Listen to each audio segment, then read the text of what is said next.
Le Municipal Building, haut de 177 mètres, est l'un des plus grands bâtiments municipaux au monde.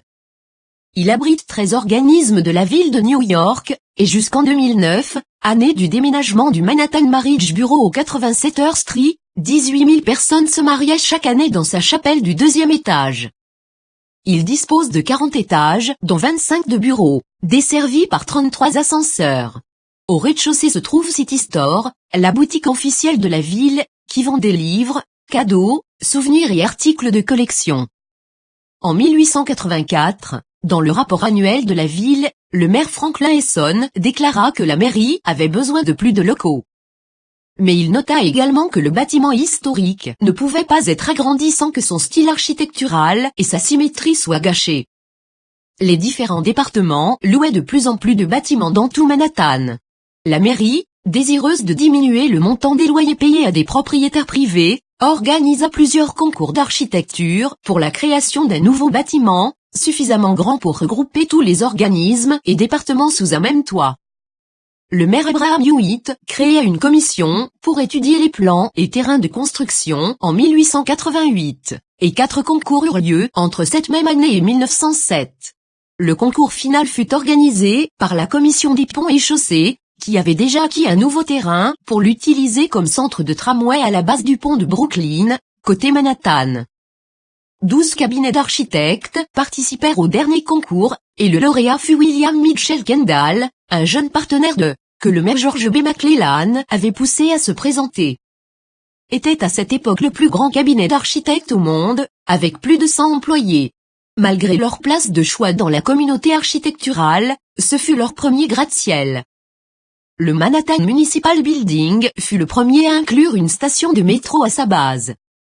Son style beaux-arts influença énormément la construction d'autres bâtiments publics, comme la Terminal Tower de Cleveland et le Wrigley Building de Chicago, sans compter les gratte-ciel staliniens de Moscou, les 7 sœurs.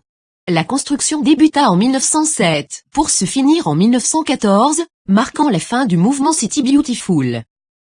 Le bâtiment fut occupé pour la première fois en janvier 1913, et la majorité des bureaux ouverts au public en 1916. Aujourd'hui, le Municipal Building abrite 13 départements municipaux et emploie plus de 2000 personnes sur un espace de 90 000 mètres carrés. Le bâtiment mélange différents styles, mais il rappelle surtout l'architecture romaine classique, avec son arche centrale inspirée de l'arc de Constantin et suffisamment grande pour avoir été autrefois traversée d'une route automobile. De nos jours cependant, Chambers Street ne passe plus si loin à l'est. Un ensemble de colonnes corinthiennes borde l'arche. La voûte en terre cuite est inspirée de l'entrée du Palazzo Farnese à Rome, et la galerie sud dispose d'un plafond de tuiles Gastavino. La façade du bâtiment a été restaurée en 1990 par Vank Adams Leavine. La statue civique Famé, au sommet du monument, installée en mars 1913, est une sculpture dorée de Adolpha.